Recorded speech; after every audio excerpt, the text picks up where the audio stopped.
Lorsque vous fermez les yeux et que vous imaginez l'Antarctique, que voyez-vous? Probablement beaucoup de glace, avec peut-être quelques pingouins parsemés. Et si vous allez plus loin et que vous essayez d'en imaginer encore plus, que voyez-vous? Probablement encore plus de glace. Après tout, le continent représente à lui seul 90% de l'ensemble des glaciers de la Terre et, à certains endroits, son épaisseur atteint des kilomètres. Pour beaucoup, l'Antarctique a toujours été ainsi et restera probablement toujours ainsi. Cependant, ce n'est pas tout à fait exact, car autrefois, non seulement l'Antarctique avait moins de glace, mais c'était plutôt un monde de verdure luxuriante, d'animaux très bizarres, et le propriétaire d'une fin plutôt tragique, ce qui en faisait, à tous égards, un monde perdu. Si l'Antarctique est aujourd'hui considéré comme le plus solitaire des 7 continents, il ne partage aucune frontière naturelle. Il était autrefois beaucoup plus social dans un sens, étant situé plus haut et plus proche des autres continents. En fait, pendant une bonne partie de l'histoire, l'Antarctique a été relié au reste du monde, car pendant des millions d'années, il était collé à l'Amérique du Sud et à l'Australie, ou, à tout le moins, avait des ponts terrestres avec elle, ce qui a permis à de nombreuses catégories de personnes d'utiliser l'Antarctique comme tremplin à travers le temps, y compris les dinosaures. Nous le savons car les chercheurs ont trouvé sur les 3 continents des crânes de sauropodes presque identiques les uns aux autres, ce qui implique une dispersion sur les 3 continents. En effet, il y faisait beaucoup plus chaud au cours du Mésozoïque grâce à une latitude plus septentrionale et à des températures globales généralement plus élevées, de sorte que la température moyenne de l'air sur le continent était d'environ 12 degrés Celsius au cours du Crétacé, soit plus chaude que celle de nombreux pays européens actuels, comme l'Allemagne, par exemple. Par conséquent, au lieu de ne compter qu'une poignée d'animaux résistants comme aujourd'hui, l'Antarctique abritait une pléthore de dinosaures, dont des théropodes, des ankylosaures, des hadrosaures et des sauropodes, tandis que dans les eaux, on pouvait trouver des requins et des reptiles marins en masse. En outre, grâce à des conditions météorologiques plus négociables et à des précipitations accrues, le paysage était méconnaissable par rapport à aujourd'hui, très vert au lieu de blanc et dominé par de vastes forêts tropicales où les conifères, les fougères, les angiospermes et les gingos constituaient la majorité de la flore. En d'autres termes, il serait absolument impossible de savoir que vous vous trouvez en Antarctique, et ce même si l'on ne tient pas compte des dinosaures. Mais comme vous le savez sans doute, les dinosaures, ou du moins les non-aviens, ne se trouvent plus en Antarctique, et ce malgré le fait qu'il soit situé sur sa propre plaque tectonique et qu'il se soit mis en quarantaine en dérivant de plus en plus vers le pôle sud. En effet, bien qu'il soit situé sur sa propre plaque tectonique et qu'il se soit mis en quarantaine en dérivant de plus en plus vers le pôle sud, l'Antarctique, comme le reste de la Terre, a été complètement bouleversé par l'astéroïde qui a mis fin aux dinosaures. Cet astéroïde a probablement provoqué un tsunami massif sur ses côtes et a suffisamment réchauffé l'air pour cuire tout ce qui se trouvait à l'air libre, provoquant des incendies de forêt catastrophiques. Même lorsque les choses se sont refroidies, la situation est restée difficile, car même si elle n'était plus en feu, elle n'a cessé de se refroidir grâce aux quantités massives de poussière, de soufre et d'autres substances nocives qui ont bloqué le Soleil, entraînant le gel d'une grande partie de la planète et de l'Antarctique. Mais là où les gens se trompent, c'est que l'Antarctique n'est pas resté une terre gelée. Non seulement il est revenu à la vie, mais il a atteint des niveaux de vie jamais vus au cours du Mésozoïque. Sans compter que, malgré l'idée répandue selon laquelle le Cénozoïque, c'est-à-dire l'ère géologique actuelle, est froid, l'Antarctique est peut-être devenu plus chaud qu'auparavant. Moins la partie feu, bien sûr. Et ce grâce à l'exact opposé d'une période glaciaire, une superserre. À la fin du Crétacé, les températures ont commencé à augmenter, en raison de la libération d'une grande quantité de dioxyde de carbone. On ne sait pas exactement d'où. Quoi qu'il en soit, cela a entraîné des changements climatiques majeurs, et la Terre est devenue de plus en plus chaude, les époques du Paléocène et de l'Éocène étant toutes deux beaucoup plus chaudes qu'aujourd'hui. En fait, lors d'un événement climatique connu sous le nom de maximum thermique de l'Éocène, la Terre a peut-être connu son point le plus chaud au cours des 100 derniers millions d'années. Et en Antarctique, on a pu observer des températures moyennes incroyables d'environ 25 degrés Celsius, Ce qui, pour mettre les choses en perspective, correspond au Kenya d'aujourd'hui. En outre, même s'il s'est déplacé vers le sud depuis le Mésozoïque, le continent était encore plus haut qu'aujourd'hui, à environ 60 degrés de latitude sud. Cela a permis à de nombreuses plantes de se répandre et de coloniser le continent, alors qu'elles n'auraient aucune chance aujourd'hui. Si vous vous retrouviez sur une île tropicale pendant la majeure partie du Paléogène, vous pourriez vous croire sur une île tropicale, car les palmiers, les marécages et les nénuphars vous accueilleraient au lieu des plaines glacées et des glaciers. Il ne faut pas se faire trop d'illusions, car si l'on commence à explorer ce monde perdu, on se rend vite compte que ce n'est pas l'endroit le plus facile pour survivre, mais pour des raisons différentes. Actuellement, le plus grand animal terrestre et prédateur de l'Antarctique tout au long de l'année est un moucheron volant de la taille d'une petite fourmi, ce qui n'a rien d'inquiétant. Pourtant, à l'époque, il s'agissait de quelque chose de bien plus grand et de bien plus effrayant. Un dinosaure. Non, je ne plaisante pas, mais je ne parle pas non plus des dinosaures non aviaires, mais de ceux qui s'en rapprochent le plus depuis leur disparition. Un oiseau de terreur. Connu scientifiquement sous le nom de Phorus racidé, vous êtes peut-être un peu confus, car ces oiseaux sont réputés pour régner sur l'Amérique du Sud, et non sur l'Antarctique. Mais c'est là que le pont terrestre dont j'ai parlé entre en jeu, car il existait encore après le Mésozoïque, et les deux continents sont peut-être restés connectés, au moins périodiquement, jusqu'à il y a 40 millions d'années, ce qui a permis aux oiseaux de terreur de venir faire des ravages. Dotés de grands becs puissants et incurvés, capables de déchirer et de démembrer les proies, ainsi que de pattes très robustes équipées de griffes géantes en forme de faucilles à leur extrémité, ce qui leur permettait d'immobiliser les proies ou de les frapper, ces animaux se rapprochaient un peu trop des droméosaures à mon goût. En outre, celui de l'Antarctique, qui n'a pas encore été décrit, était probablement l'une des pires espèces que l'on puisse rencontrer, car il ressemblait beaucoup au Phorus racos, un membre anormalement grand et prédateur qui pouvait avoir la même taille que les autruches mâles, mesurer environ 2,5 mètres et peser plus de 130 kg, soit à peu près 3 loups empilés. Malgré leur taille, ils n'étaient pas 3 fois plus lents qu'un loup, car grâce à la construction de leurs pattes, ils étaient incroyablement rapides, courant à plus de 50 km/h, ce qui leur permettait de poursuivre une myriade de proies. Ils étaient probablement les prédateurs terrestres incontestés de l'Antarctique, patrouillant dans les zones forestières et les prairies. Mais si l'on considère que le plus grand animal purement terrestre est aujourd'hui un insecte, on peut se demander de quoi se nourrissaient les oiseaux de terreur. Ce pont terrestre avec l'Amérique du Sud n'a pas seulement apporté des prédateurs ou des oiseaux, mais aussi une armée de mammifères que nous connaissons grâce à la formation de la Meseta, qui représente l'actuelle île de Seymour et date du Paléocène à l'Éocène. Compte tenu de cette longue période, tout ce que l'on y trouve n'a pas vécu en même temps, mais cela nous donne tout de même une bonne idée générale de ce qu'était ce monde perdu à l'époque où il était verdoyant.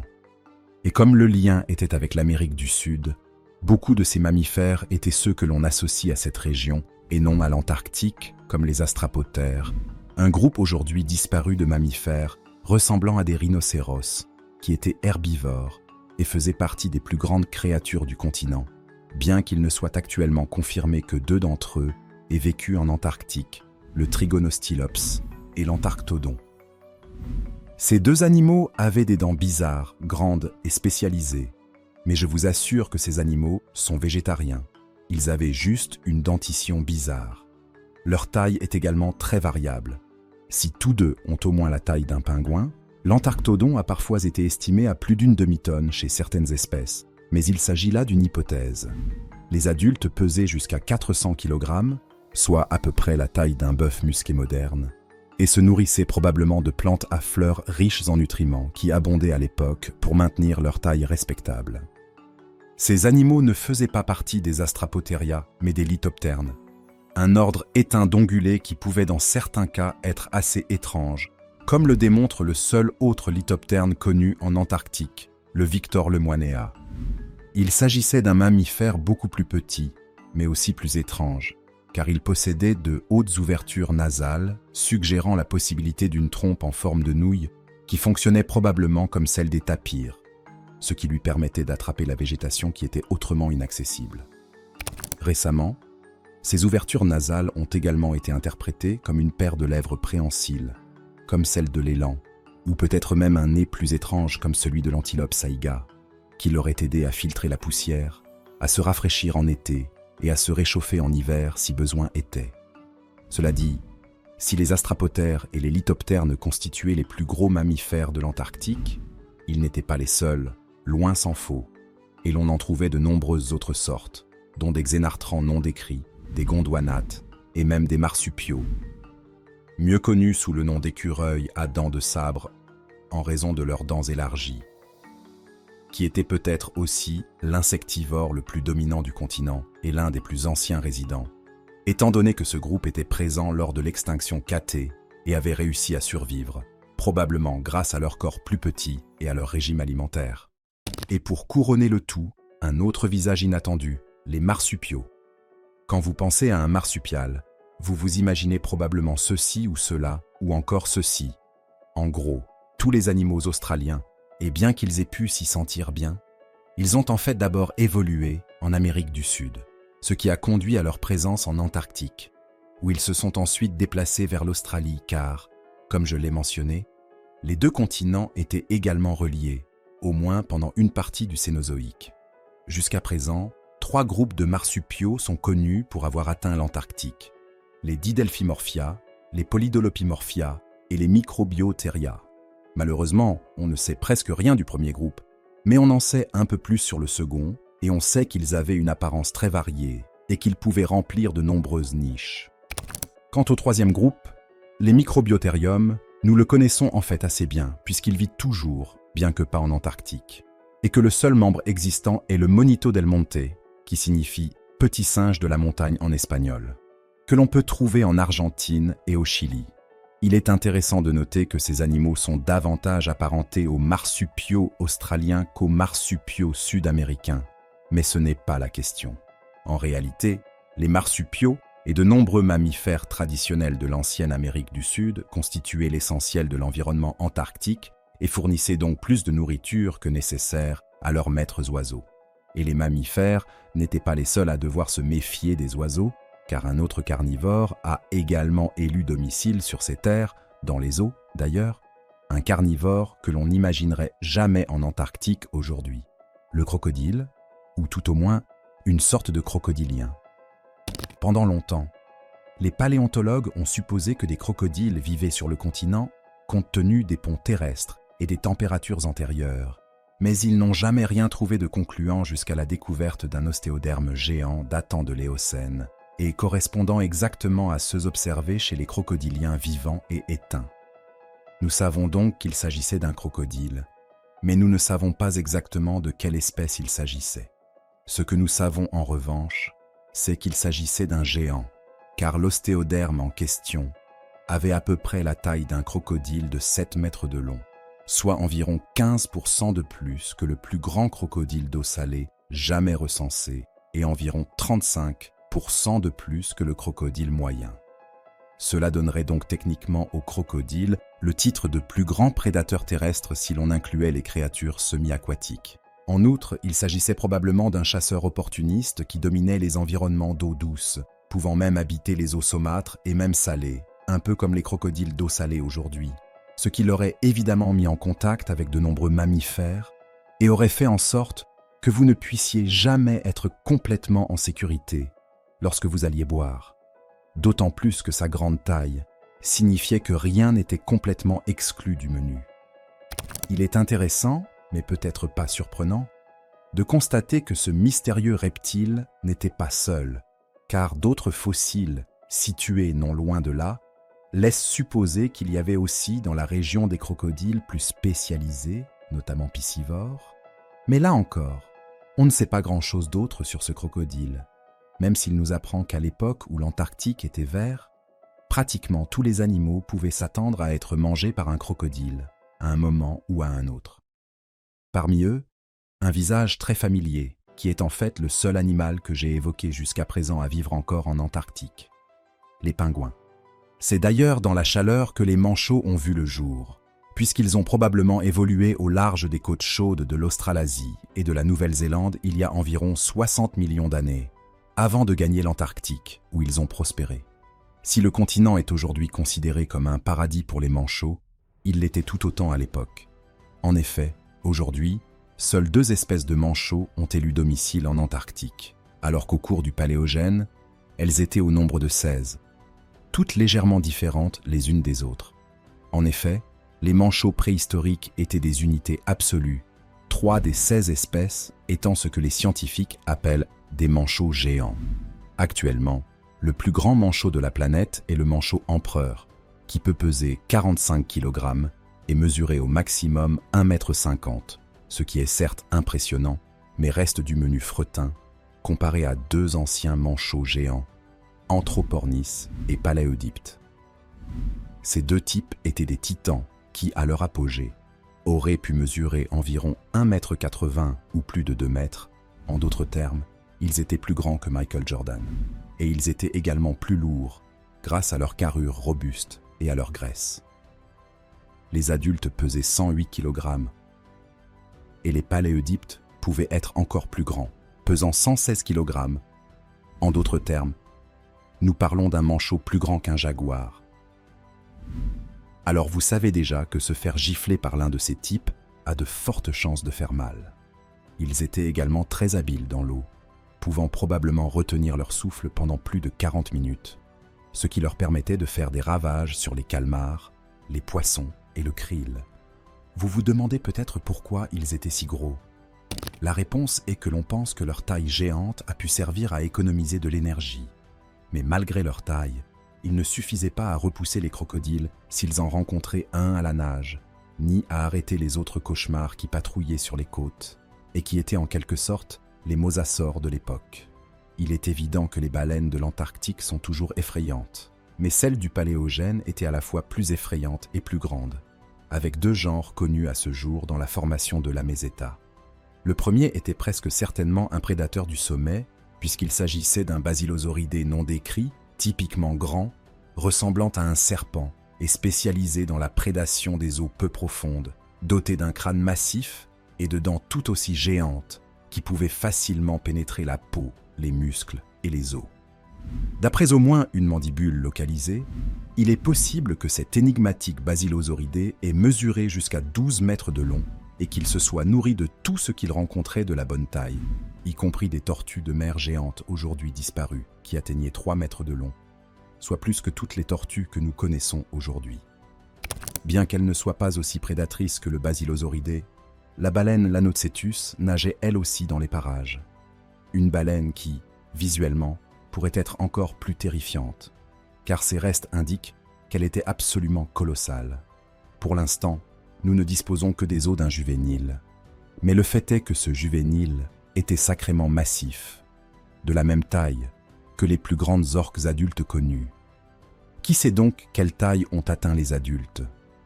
Mais si l'on se base sur ce que nous savons des baleines modernes, il est fort probable que leur taille rivalisait avec celle des baleines à bosse, en fonction de l'âge du jeune.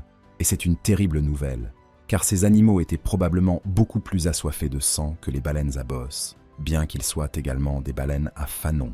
En effet, à l'époque, les baleines à fanon avaient encore des dents, et c'était le cas du Lanocetus. Elles pouvaient servir à filtrer ou à piéger les proies lorsqu'elles se nourrissaient par succion, puisque la construction de son visage ressemblait un peu à celle des baleines à bec d'aujourd'hui. Il est également possible qu'il ait été un prédateur hybride, chassant et se nourrissant par succion, ce qui lui aurait permis d'avoir un régime alimentaire très varié, où presque rien n'était sûr, ce qui est encore renforcé par sa présence à la fois dans les deltas fluviaux et en haute mer. Compte tenu de sa taille, il aurait donc pu se nourrir d'une grande variété de poissons, de pingouins, de phoques et même de requins. Et en fait, beaucoup de requins. Car contrairement à aujourd'hui, l'Antarctique préhistorique possédait une liste exhaustive de requins. C'était en quelque sorte l'Australie du Paléogène. Parmi les groupes que l'on pouvait y trouver, citons le requiem, le gobelin, le goéland, le tapis, le cerf-volant, le dauphin, le long-nez, le ban, le sept-gille, le six-gill, le chien de chasse, le requin taupe commun, le chien lisse, le sable, l'ange et le requin-scie. Oui, je vous ai dit que c'était épuisant. Et ce n'était pas tout, car il y avait aussi 3 autres résidents intéressants, comme une espèce éteinte de requin pèlerin, le requin mako, qui était peut-être l'ancêtre des requins mako modernes. Et enfin, le plus fascinant, ou peut-être le plus terrifiant de tous, le mégalodon. En fait, il ne s'agit pas à 100% du mégalodon, mais essentiellement de deux espèces appartenant au même genre que le mégalodon. Otodus, qui signifie « dent en forme d'oreille ». Plus précisément, les chercheurs savent qu'Otodus sokolovi et Otodus auriculatus rôdaient dans les eaux côtières de l'Antarctique, où ils étaient des prédateurs de premier ordre et entraient probablement en conflit avec les baleines géantes coexistantes, car ces animaux pouvaient être absolument gigantesques. Le plus petit des deux était le sokolovi, dont la denture était plus fine que celle de la plupart des Otodus, et qui atteignait généralement 6 mètres de long, soit environ la taille des plus grandes baleines blanches des océans d'aujourd'hui. L'auriculatus était bien plus grand. Les plus grands spécimens, mesurant 9,5 mètres, il n'était donc pas aussi long que son cousin le mégalodon, mais suffisamment grand pour lui assurer une place de prédateur de premier plan. D'après ce que nous savons de l'Otodus en général, nous pouvons supposer que ces deux-là se nourrissaient de poissons, de tortues, d'autres requins et peut-être même de baleines. Leur présence, ainsi que celle des autres requins, a rendu les eaux de l'Antarctique préhistorique dangereusement mortelles par rapport à aujourd'hui et en a fait un endroit chaotique pour les pingouins et tous les autres oiseaux qui y vivaient. Mais les manchots n'étaient pas les seuls oiseaux à devoir vivre sur le fil du rasoir, un grand nombre d'entre eux ayant élu domicile dans la région. Le succès des oiseaux en Antarctique au cours du Paléogène est en fait révélateur d'une histoire intéressante, puisque certains paléontologues pensent que c'est dans cette région que le premier oiseau moderne a évolué, Vegavis. Cet oiseau n'est jamais sorti du Mésozoïque, mais sa présence sur le continent témoigne de l'importance de l'Antarctique pour l'évolution des oiseaux.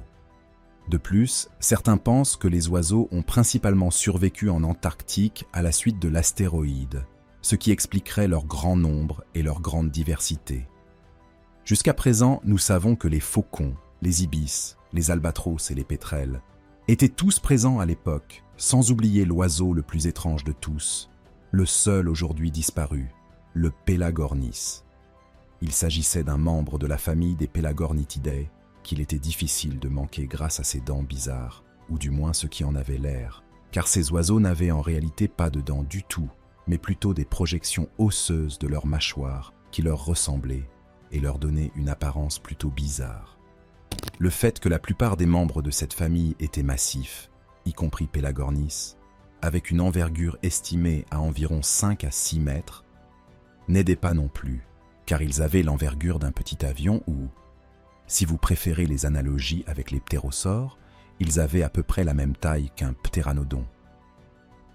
Ne vous inquiétez pas, car malgré son apparence et sa taille, le Pelagornis était un peu mou, littéralement, ses fossiles étant anormalement fragiles, ce qui, dans la vie, l'a probablement cantonné à la chasse aux poissons et aux calmars, qu'il pratiquait en rasant la surface des eaux et en abattant toute proie malheureuse qui se trouvait trop près de la surface. Et voilà, avant la glace, l'Antarctique était un monde chaotique mais vivant, peuplé d'animaux étranges et terrifiants. Ce qui nous amène à notre dernière question. Où sont-ils tous passés ? Malheureusement, la réponse n'est pas des plus agréables, car la plupart des habitants du continent ont connu une fin tragique. Cette fête tropicale s'étant effondrée au cours des derniers jours de l'Éocène. Et si vous vous trouviez en Antarctique à ce moment-là, vous seriez assuré d'une fin plutôt macabre, à moins que vous ne soyez un pingouin ou un oiseau très chanceux. Il semble que Mère Nature ait mené une vendetta contre le continent, car tout ce qui pouvait mal tourner l'a fait et l'a fait presque en même temps. La chronologie exacte est floue, mais il est possible que l'Antarctique se soit complètement séparée du reste du monde, créant ainsi le passage de Drake entre l'Antarctique et l'Amérique du Sud, et le passage de Tasmanie avec l'Australie. Cet isolement signifiait que tous les animaux du continent étaient désormais bloqués, ce qui n'est pas nécessairement un problème en soi, étant donné que l'Antarctique est assez grand. Mais le problème est que ce problème est apparu en même temps qu'un autre beaucoup plus gênant. Pendant plus de 200 millions d'années, la Terre a été plutôt chaude, voire très chaude, puis tout a brusquement commencé à changer il y a environ 34 millions d'années, lorsque les températures ont commencé à chuter. Ironiquement, c'est peut-être grâce à l'isolement de l'Antarctique, car l'ouverture de passage entre l'Antarctique et ses voisins précédents a entraîné la formation du courant circumpolaire antarctique, un important courant d'eau froide qui entoure encore aujourd'hui l'Antarctique et empêche les eaux chaudes d'atteindre les côtes, tout en absorbant le dioxyde de carbone. Ce courant, en plus de ses mouvements vers le sud, a entraîné la formation des premières nappes glaciaires et a marqué le début de l'ère glaciaire du Cénozoïque supérieur, dans laquelle nous vivons d'ailleurs toujours techniquement. Le froid glacial qui aurait accompagné ces événements a fini par éradiquer la plupart des espèces indigènes, les changements étant trop rapides pour que la plupart d'entre elles puissent s'adapter, tandis que la glace elle-même a entraîné une perte d'habitat à une échelle sans précédent. L'histoire ne s'arrêtait pas là, car le continent comportait encore des zones sans calotte glaciaire où les derniers survivants auraient pu se réfugier. Mais le soulagement, comme beaucoup de choses, n'était que temporaire, car au cours des 7 millions d'années suivantes, le continent a lentement succombé à l'expansion constante de la glace, jusqu'à ce qu'il soit pratiquement recouvert. Bien entendu, pour ajouter du sel à la plaie, les effets du froid n'ont fait qu'empirer au fur et à mesure que ces couches de glace s'étendaient, puisqu'elles réfléchissent d'énormes quantités de chaleur du soleil. Et comme vous pouvez probablement le comprendre, le continent est resté dans cet état perpétuel de glace, pratiquement inchangé. Et bien que nous ayons la formation de la Meseta, il est impossible de savoir ce qui se cache sous la glace dans le reste du continent. Bien qu'honnêtement, pour le découvrir, il faudrait probablement beaucoup de souffrance que je préférerais éviter. Merci d'avoir regardé et à la prochaine fois. Merci d'être resté jusqu'ici. N'hésitez pas à cliquer sur l'une des vidéos à l'écran pour plus de contenu similaire.